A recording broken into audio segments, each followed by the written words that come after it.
So the live stream is coming up and we're ready to go. We're good to go. Yeah, thanks. Hi everyone, welcome to Meshery's weekly meeting. So this is 1st of July and this is our first meeting of the month. For those who don't know, Meshery is a CNCF project and we follow the CNCF code of conduct. So we'll follow that during this meeting too. But yeah, this is the meeting where we talk everything related to the Meshery project. So if you have anything you want to discuss, any proposal or any open PR that needs to be reviewed, or if you're blocked on anything, this is the right time to ask. So before actually jumping into today's agendas, I would like to see if there are any newcomers to this call. So if you are new to this call or Meshery project, please feel free to open your mic and let's get introduced. So is there anybody new? Am I audible? Yeah. So one thing, so just for the rest of the call, so as you anybody who would speak or share the screen, you don't need to ask for whether you're audible or whether the screen is sharing. Some nice person would tell you if it's not. But yeah, please continue. Hey everyone, my name is Utkarsh Maurya, and I have been contributing to Meshery for 1.5 months, and this is my third overall meeting. I have previously joined the newcomers meeting and the website meeting, where I discuss about the folder restructure PR, and this is my first dev meeting, so looking forward to it. Yeah, very nice to hear from you, Utkarsh. So let's hope if you have anything to review later on, we'll get back to you again. But yeah, very nice to have you here. So is there anybody else? I'm seeing Asta, but are you new to the call? Yes. Hello everyone. Sorry, Hi. my camera is not working, so today I won't be able to switch it on. Yeah, I had like attended only one of this meet, but like I have attended like quite few of the website meeting. So yeah, I mean, I was thinking of coming. Like I had taken a break in between, and like I was thinking to come to like the back end part of it, and like a little bit more to like Meshery repository. So yeah, I thought of joining into the meet. Yeah, very nice to have you back. Yeah, there are lots of open issues and work that's being done on backend. So yeah, you can see review the PRs and see if you can get your hands on anything. But yeah, very nice to have you here again. Yeah, thank you. Pranav, Dhiran, are you new to the call? Like, if you guys are like, there's no need to be shy. Everybody is pretty nice here. But yeah, if your microphone is not working, you can also introduce yourself in the chat. Did I miss Well, I've been anybody? attending a few meetings. This is my first meeting, so Yeah, very that's all. nice. Okay, so I guess we got everybody covered. So yeah, if I missed anybody, you can still introduce in the chat. But yeah, I guess we can get back to today's agenda. So I think there are no special announcements for today. Honestly, is there anything special to announce? There's always something. Yeah, there's always something going on. One thing that I don't know that we mentioned last time, the Meshery's due diligence for incubation is ongoing. There was an adopter interview with HPE, one of our Meshery adopters, this last week. So I don't think that was said last time. So that makes at least the second interview of adopters. So progress, slow, but Yeah, step yeah. closer. Yeah. That's nice to hear. So okay, I think we can get to today's agenda. So Linux, are you ready to share? Yeah, give me 1 second.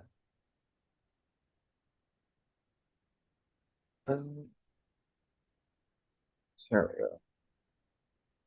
So I was currently working on adding and reworking a little bit over in the contributing to Meshery Docs area. But I noticed, and this is a question which I get quite often, I guess, is that I was being asked what kind of content can be put for Meshery docs themselves, like what new content can be added for that kind of thing.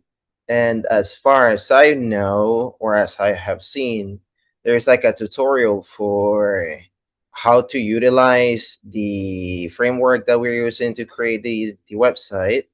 And there is one for the structure of the website itself, but there isn't one per se for the content which is being added onto the website, since there are very like a lot of different topics over here. So I was wondering if it's worth the effort to look into, to add like some guidelines, I guess, which can help contributors so they know that, like, okay, this type of content that I can propose, it's good for the Meshery docs, or maybe it isn't. So because I do get that question a little bit often, if like, hey, is this PR like actually useful? So I wanted to ask if there's a way for contributors to like know that the content that they're proposing, whether it's something that the docs will need or be useful for or not, if maybe it can be implemented in over here. Yeah, that makes sense. So yeah, I think like there are, I think, two parts. One is like kind of what kind of content we are going to serve from Meshery Docs. So like right now it's basically like documentation of features. We have tutorials in Meshery Docs. So yeah, like those kinds of things we receive contributions to we put in our docs. And there's also, we might document in this contributing docs in the same part, like how we structured the content. Was most of the times when we put new content into the docs, we kind of forget what's the right place for it. We put tutorials and guides in the wrong place, or concepts in the wrong place, because right now how the docs is structured, there are these few high level things like the overview, the concept, the guide. So if we document this also, so users to know where their content will decide and what kind of content goes inside these categories, then it becomes easy to know what kind of content it is. Because you will know, like, from concepts what kind of new content we can put there, from tutorials what kind of new content can be added there. And also then there are the integration. This is mostly, I think, automated right now, but yeah, maybe this might be also open to receiving contribution. But yeah, I think that does make sense too. So we will have that kind of document for users, so they would know what kind of new content they can put or how wide they can put.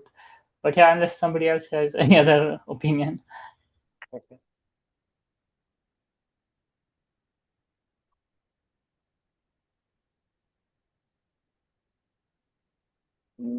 Yeah, I mean, So another way of telling whether or not there's desired content is to go see if there's an open issue.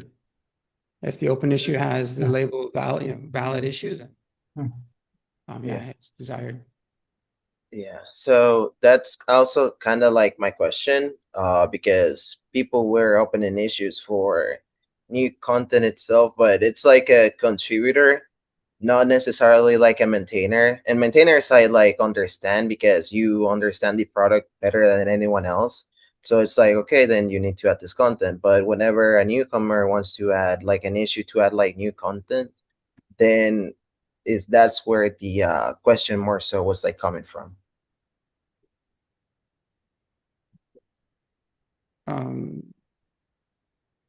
Yeah, I mean, so ask the question. It's like, yeah, everybody is, please make suggestions about content that's missing, content that's wrong, outdated, new features or functionality within the framework of the docs. That's always helpful as well.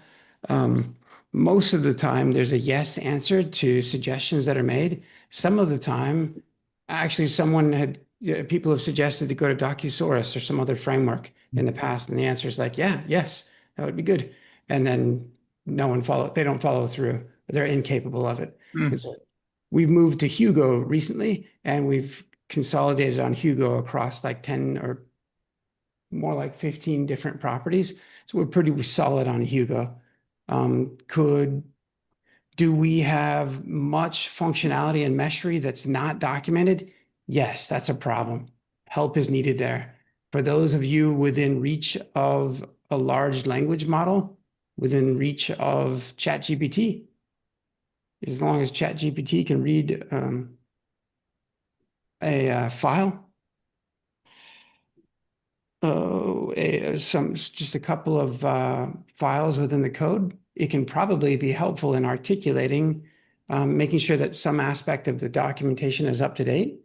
The reason I mentioned using an AI in that case, because not everyone is comfortable writing English or writing it in a way in which is appropriate for documentation. There's a particular style of writing.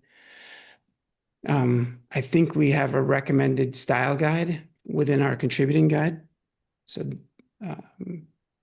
there's another suggestion about like, hey, we're missing some of the functionality that's in there. Chaitanya, for example, who's on the call, he's working on making sure that all the ways in which connections in Meshery are handled is well described, and it's not fully described.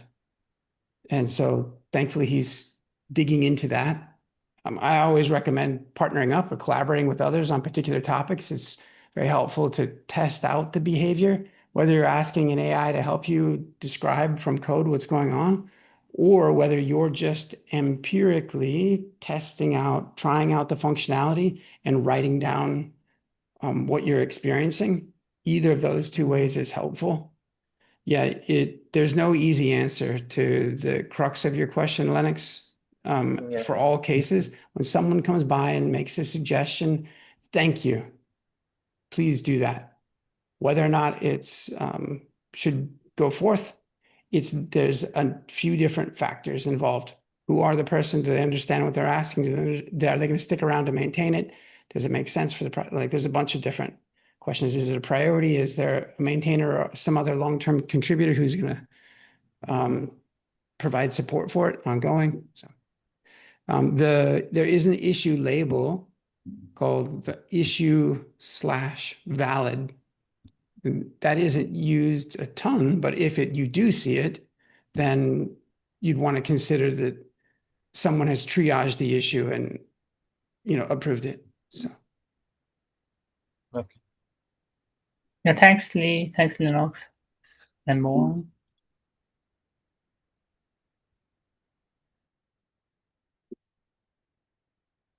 I guess next one is Jesha. Are you ready to share? Yep. Yeah, please go ahead. Yeah. So this is going to be just a quick demo, I would say, in deploying Meshery. We're using Meshery CTL on EKS. So I just created this cluster before this meeting started, and there is nothing deployed here. I'll do all the steps of logging in. So just do AWS login.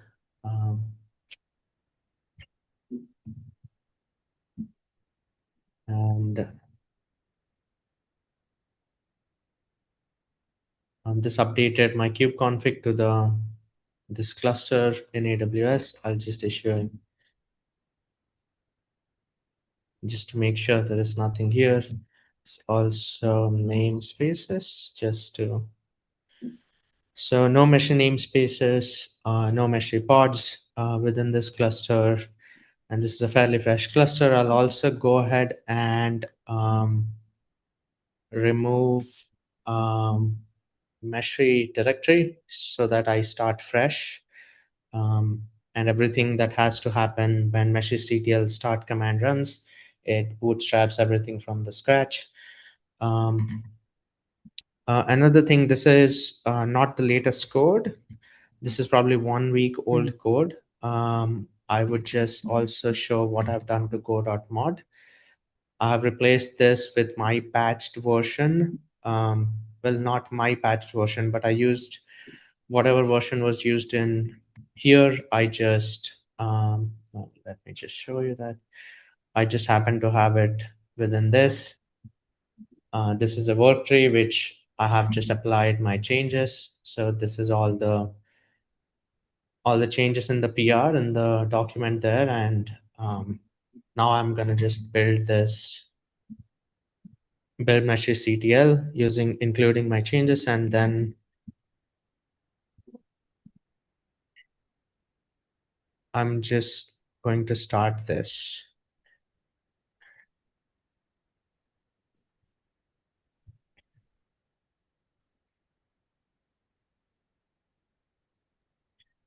gonna take a minute, I guess. Jay, your EKS cluster, Yep. um, its management interface is remotely accessible, or rather, where are you running your CLI from? I'm running my CLI from the Meshy CTL CLI or the Cube Yeah. CTL. Yeah, The Meshy CTL CLI is running from my laptop, and EKS is deployed in AWS. I mean, the only way I have access to this um, cluster is through AWS login, which is AWS credentials. And once I do AWS login, it'll, like you saw, it'll ask me to choose an account.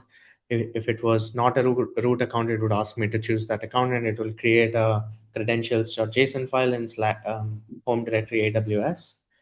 And that's how it gets access to the cluster.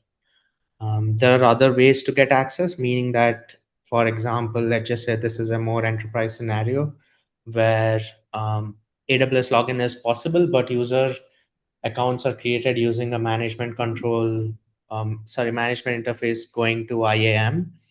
I'll probably quickly show that as well, where people go into IAM users, and you can see, like, I have created one user for Matthew, so I give him the credentials API key and the account ID.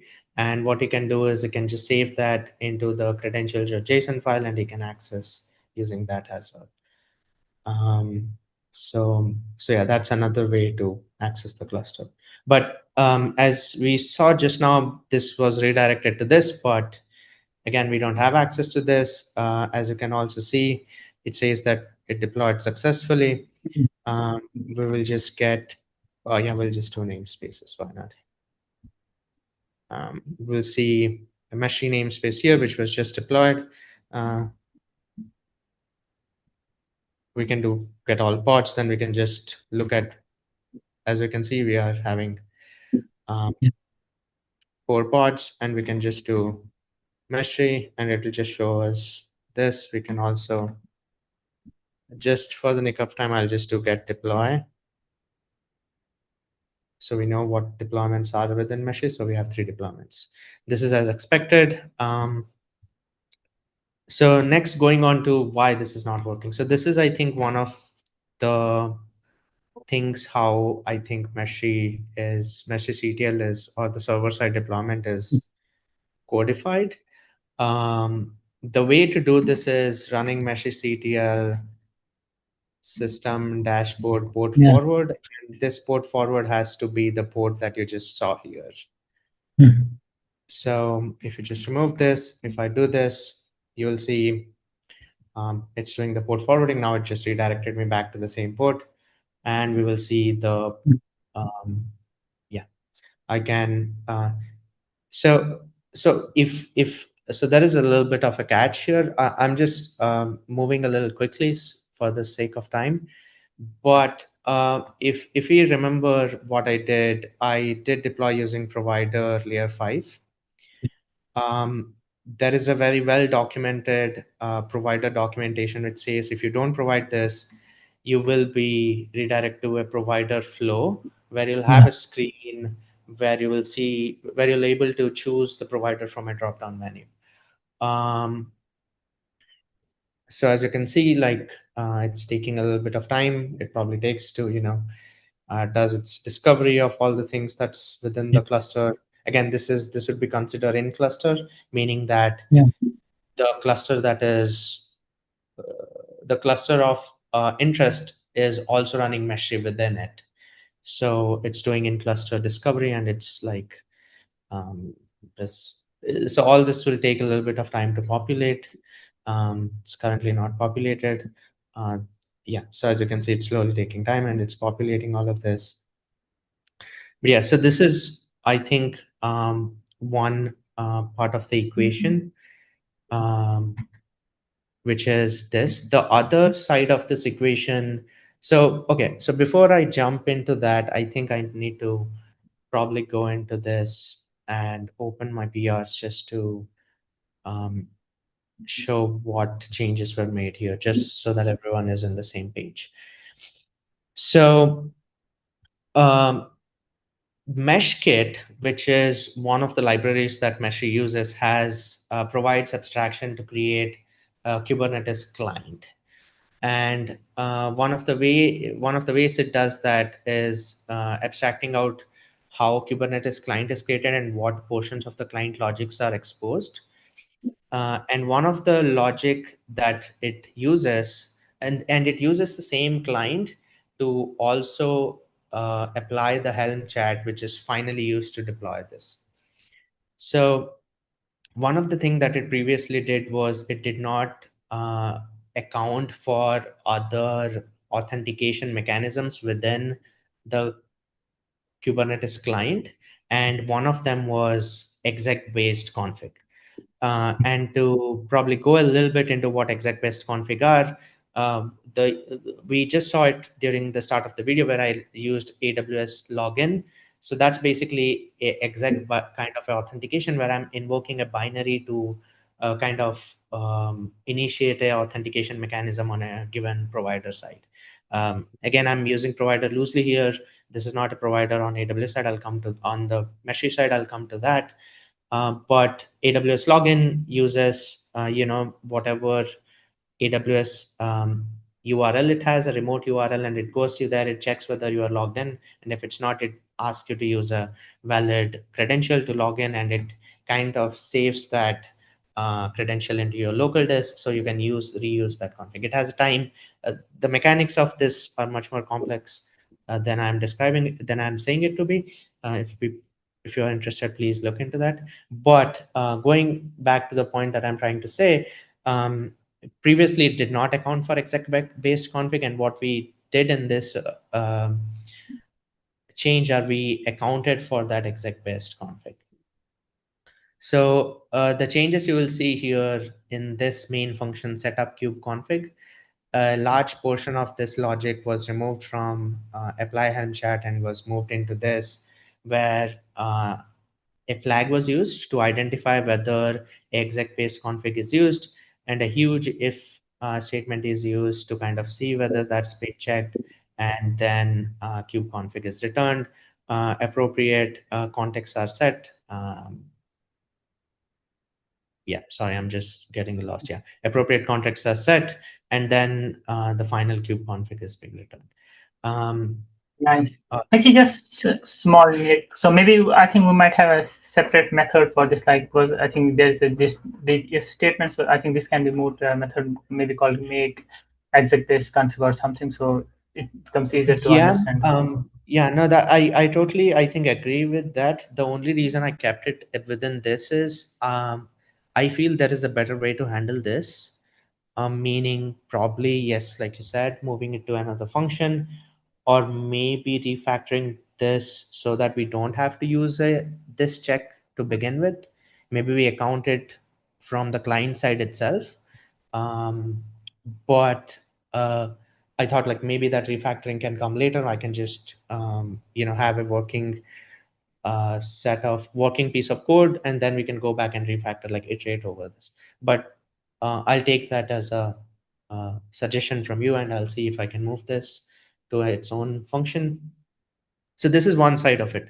And I know I talked a lot about this. The other side of this is the credential registration part. So going back to this.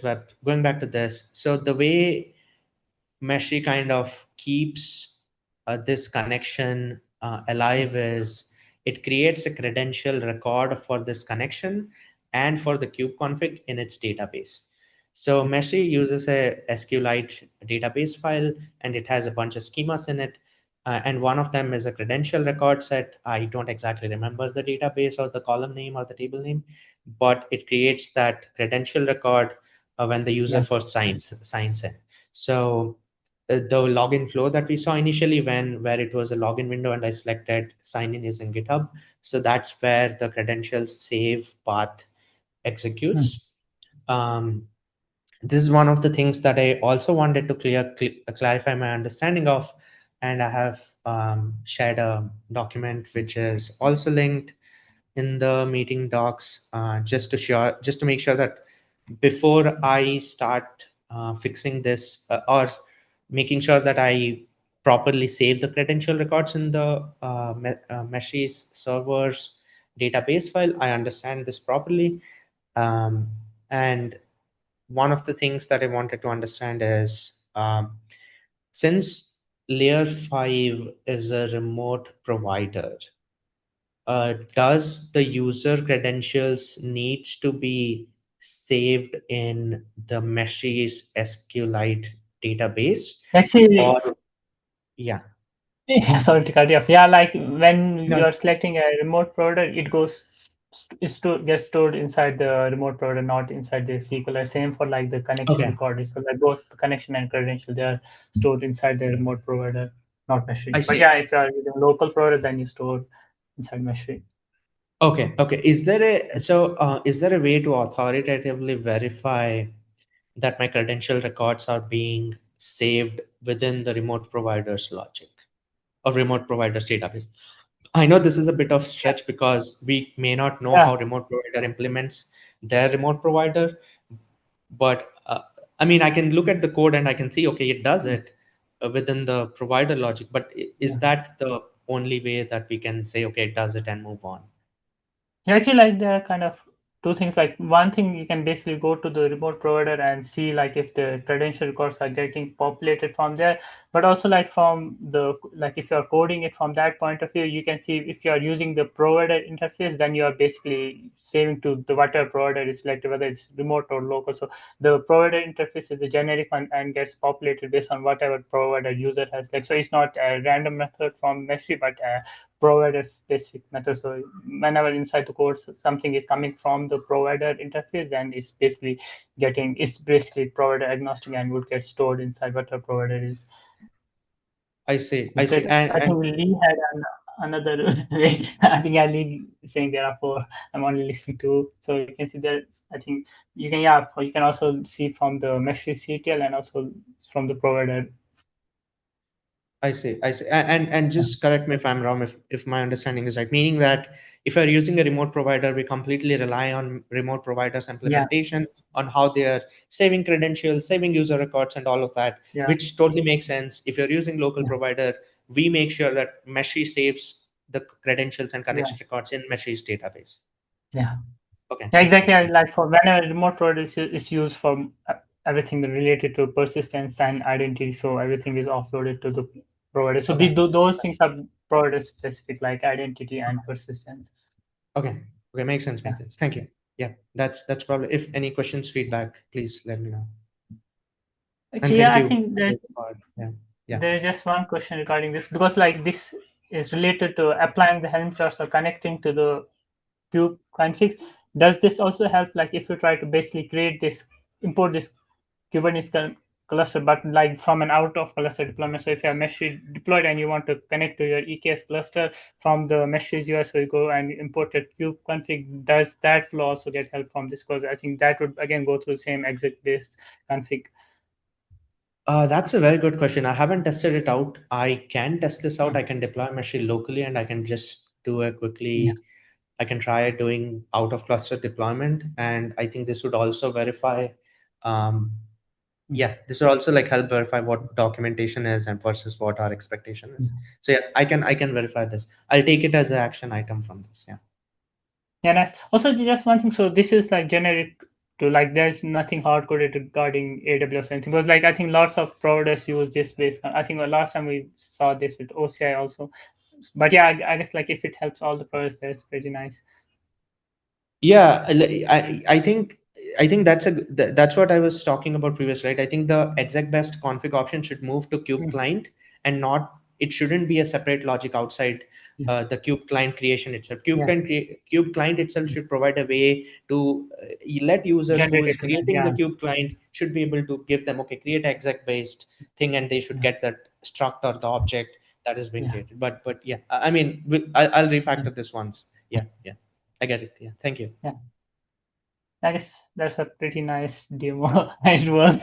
That's, Thank you. I appreciate it. Yeah. yeah. Yeah.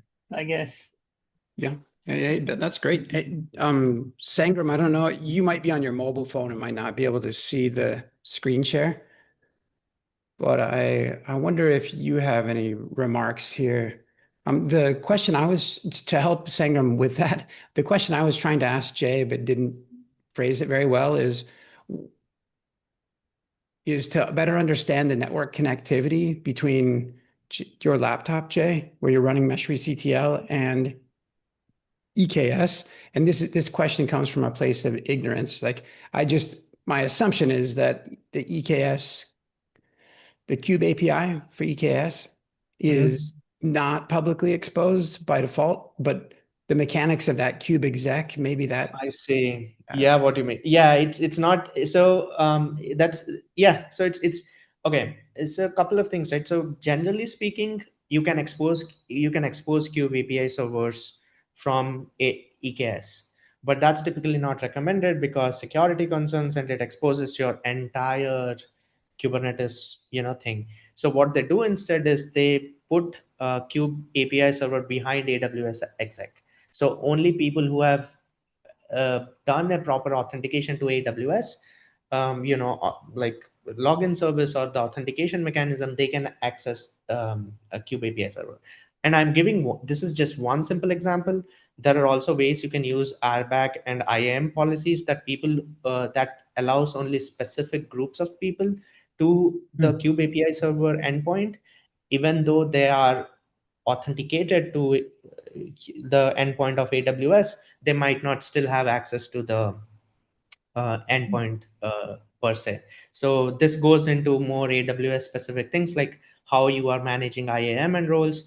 But typically speaking, like if you're thinking this in terms of how Meshery CTL would deal with this, right? Because that's maybe one of the question, like how you can make it much easier for people to kind of deploy this much more seamlessly. This would be kind of a left shift, right shift a debate where you would kind of have to rely on the management of the ops team or the IT team who are delegating access to the EKS cluster to kind of have a set of users delegate this access who have a credential already in the system to do a bunch of things, right? One is read, one is write, and one is deploy. Like there is a bunch of access roles that you can delegate to EKS. And maybe I'm going a little bit too deep into your question. Maybe this is not what you asked for. So No, this is good. As a matter of fact, if we spend the entire rest of today's meeting on this topic, I would be satisfied. Or like it's long overdue. It's extremely important. It is fundamental to any user getting started. It's probably the happy path, so to speak. What's the most popular Kubernetes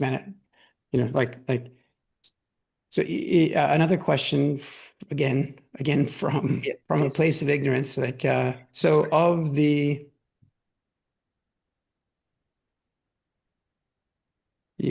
so we're the proposal here is to move away from a Helm client to a Cube client or Cube CTL client, and okay.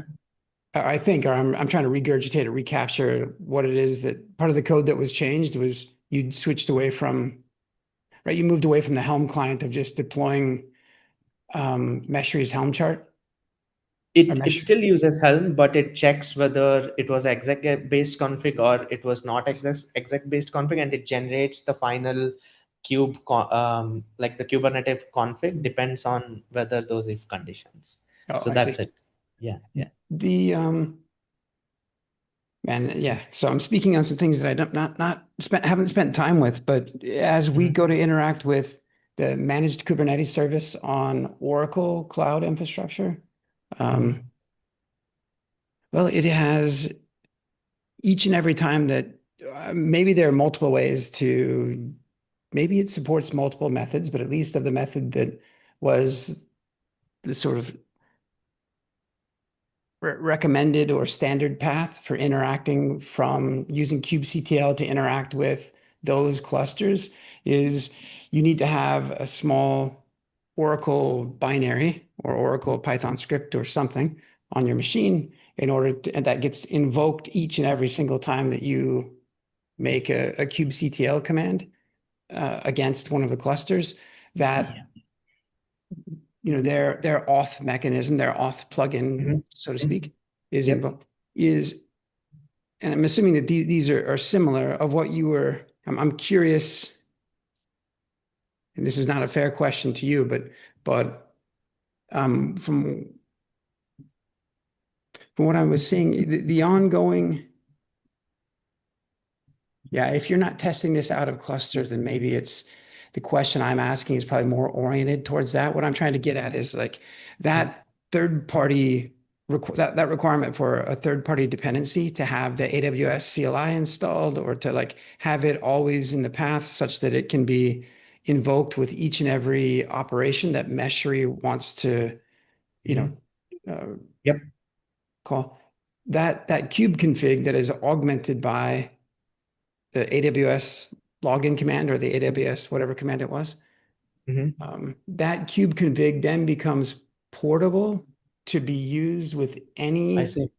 kubectl, any system that's fresh and doesn't have AWS tooling installed and can be used.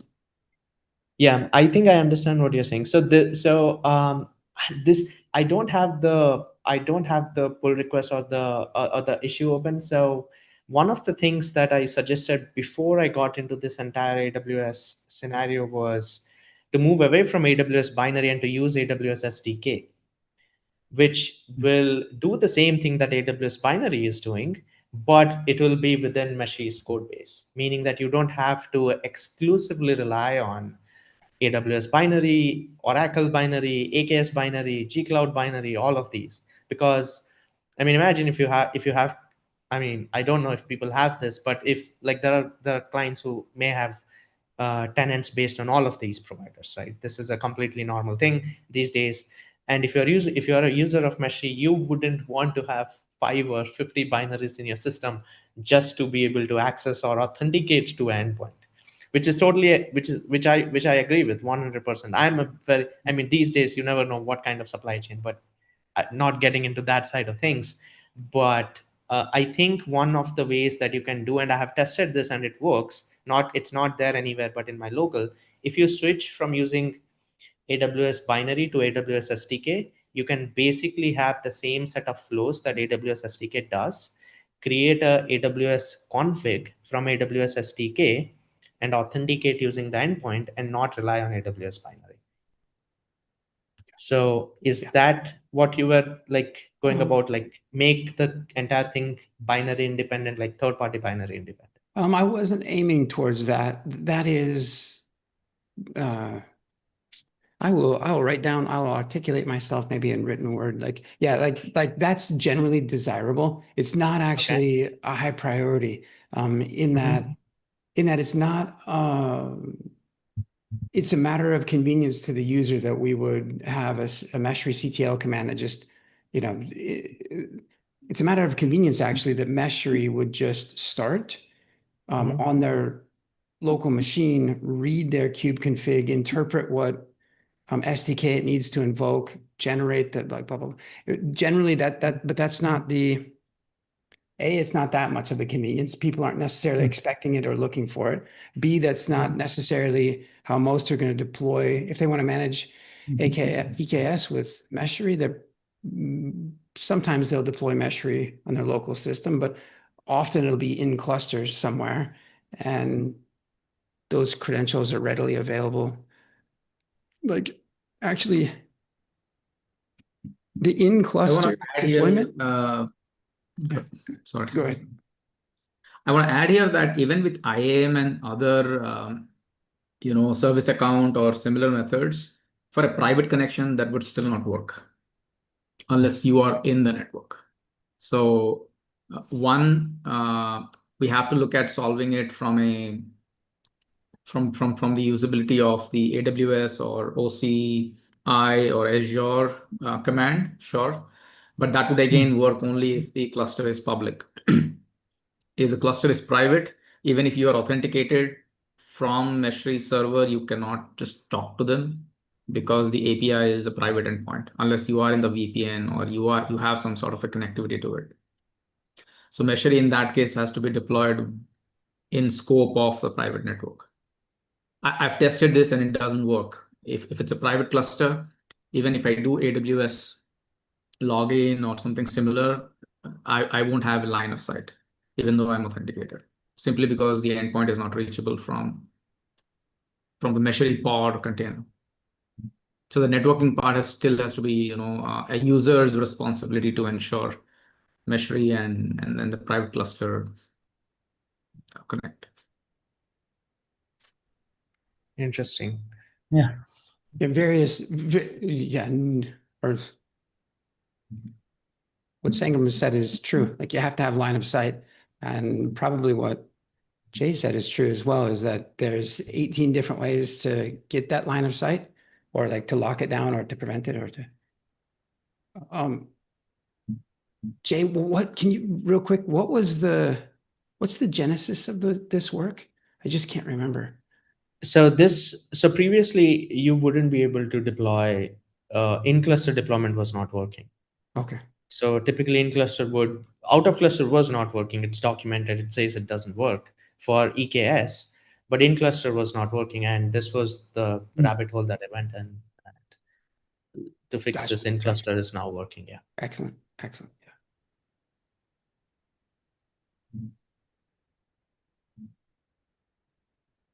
Huh. Anybody else have questions or feedback?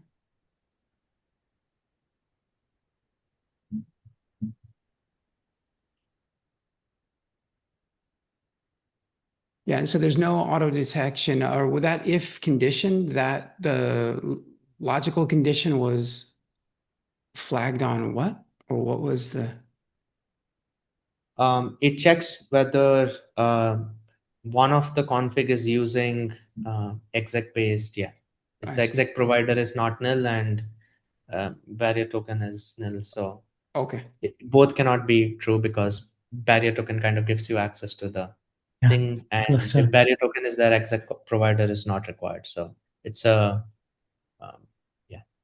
Now, hey, as we go to conclude this, I'll maybe say one thing on Sangram's behalf, if I could. I think he would say that there's a fair bit of roadmap work here with respect to, like, even outside of just the initial setup and the manner in which connectivity is facilitated, and the ease by which the Meshery CTL create connection command work. Like there's tons of conversation and discussion. That's mostly what we've been discussing.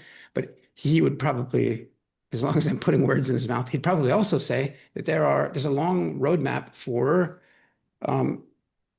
not both specifically and not specifically IAM, or like specifically IAM in context of AWS, but that same type of much more sophisticated role-based mapping between Meshery's roles, Meshery's permission keys, and what Meshery users can do with respect to in-cluster permissions. Right now, those are entirely, there's a couple of layers of that. One is just Meshery server itself, the kube config that it's been handed, what that kube config is entitled to, and what the service account that Meshery deploys, what it requests to use. That's a sort of one layer. That service account is each time that a Meshery user attempts to deploy a design or uses Meshery to ask a question of or make a request of a particular cluster, Meshery is acting on behalf of the user. And so there's kind of a whole set of conversations to be had around how that becomes much more granular and specific. Yeah. And so Sangram, you want to add to that, clarify? So one of the things that we can do is in the UI, when we say create a connection, in the interim, until we have something much more streamlined, we can have something that says, is it AWS? Is it Azure? Is it Oracle? The moment you click, it will generate a sign-in URL. That's usually how a lot of the other applications log in. And someone just copies that sign-in URL into a browser, logs in, and that generates some sort of a token that you can just paste, and that kind of takes care of the IAM based authentication. So that way you don't have to worry about whether they have permission, whether they don't have the permission, as long as they have an AWS account or Azure account, they just sign in. If they have permissions, great, they can connect the cluster. If not, that can be something that we can explore. It'll be a lot UI based, so maybe it comes in friendly instead of so we can have something similar on Cube on Meshery CTL as well, and that kind of helps us get that IAM or token that Jay was talking about without and obviously, we say the prerequisite is you need to have the CLI installed for now. Before we get slowly into building something ourselves that can be part of Meshery CTL itself. And we can say that for now we only support public endpoints. If you are using a private endpoint, make sure you have line of sight. So these can be prerequisites that we can put in place. We discussed this, Lee. I don't remember when, but we discussed about this. But yeah, I mean, yeah, it's good that this has come up again. And at some point, enterprises will say, yes, I mean, I have managed clusters that are private, and how do I get this? Obviously, in cluster is one of the options. If you have Meshery in cluster, but what if that's a production cluster? They don't trust Meshery yet. They say we don't want to. I get that a lot on a daily basis. Enterprises will say a new product, I don't want to bring it into my production cluster. Yeah, that's all. Thank you.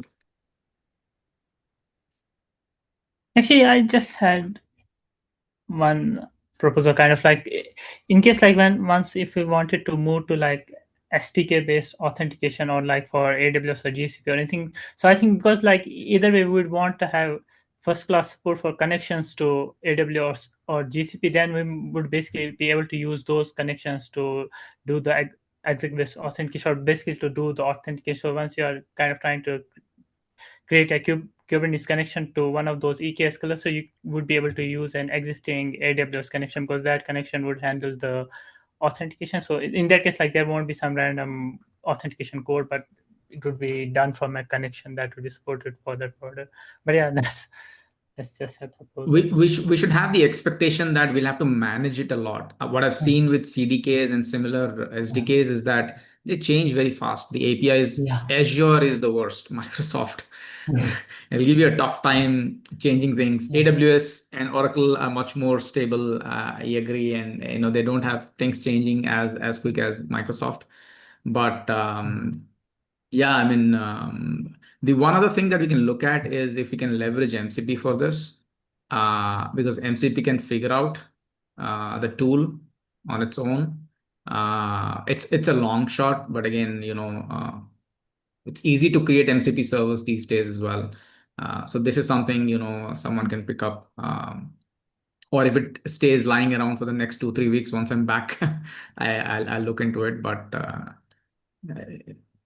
that's another thing. Meshery CTL talking to an MCP server to kind of get the whole thing done. So it figures out whether it's AWS, OCI, and triggers the appropriate tool for it.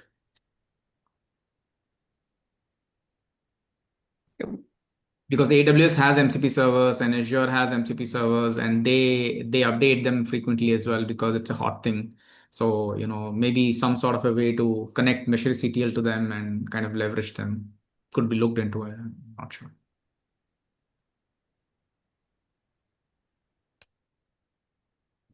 Yeah. And having a general, or somewhere along the way, Abid, I think this is what you were saying, is that supporting a cloud connection, just a general credential to that each cloud's API, or taking your GCP credential and handing it to Meshery so it can go off and right now interact with and discover Kubernetes based things. Yeah. But beyond that, though, we would need credentials for the cloud itself. Yeah.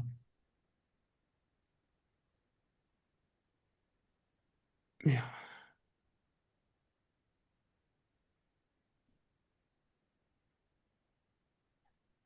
Anybody else have thoughts?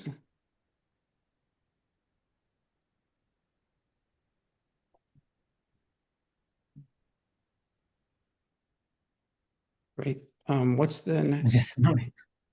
Yeah. Thanks, Jay. Thanks, Lee and Sangram. So I guess the next one is Pranav. Are you ready? Pranav, are you still on the call? Yes, We can't I'm hear ready. you. So, Your screen is is it not audible visible. now? Your screen is not visible.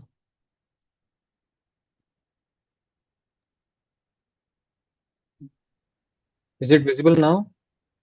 Yeah.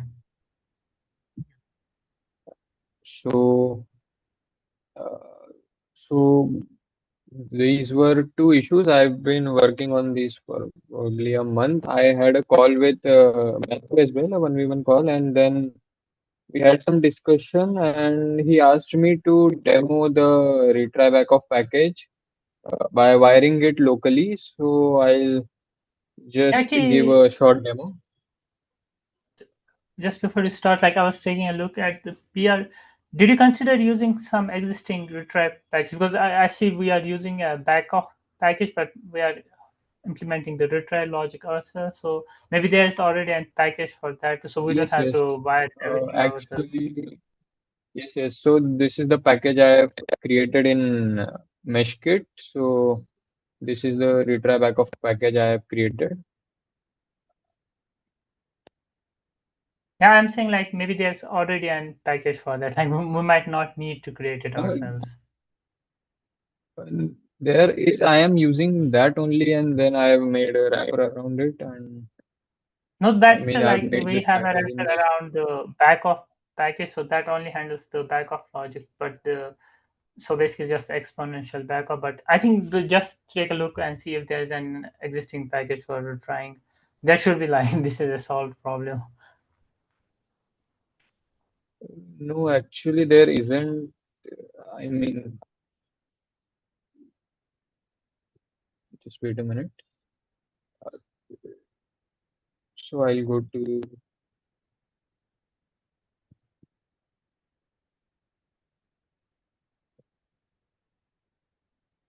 So I mean, this is a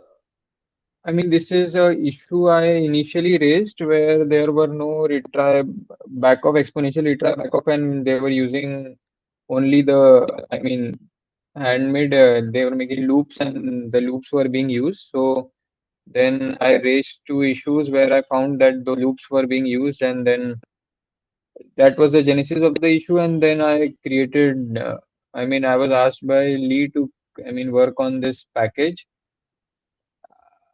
is what I've created in Meshkit, and it's been going on Yeah, for probably 2 months. okay, like it's good that you have worked on this. Just take a look. There are some existing ones and see if they are better fit. I have shared a link to one. There is also a couple of others. One is from HashCorp and one is from other. Let's just see if they cover the same surface area. Then it's better to just rely on an existing package, so we don't need to maintain another utility. But other than, yeah, just do that research first, and I think we can review this PR after that. But yeah, thanks for working on this. But yeah, please take a look if the existing package just fit. And if not, then just document in that PR or issue why not, because otherwise we will come back to the same question again. We need to make sure we are not just inventing it again, or if we are, why. But yeah, thanks. Yes, I guess we are pretty much over time now. But yeah, just do this. Okay, sure. Okay, sure. Yeah. I guess we are already over time. Is there anything important that we need to cover up today? Else this will move to next week.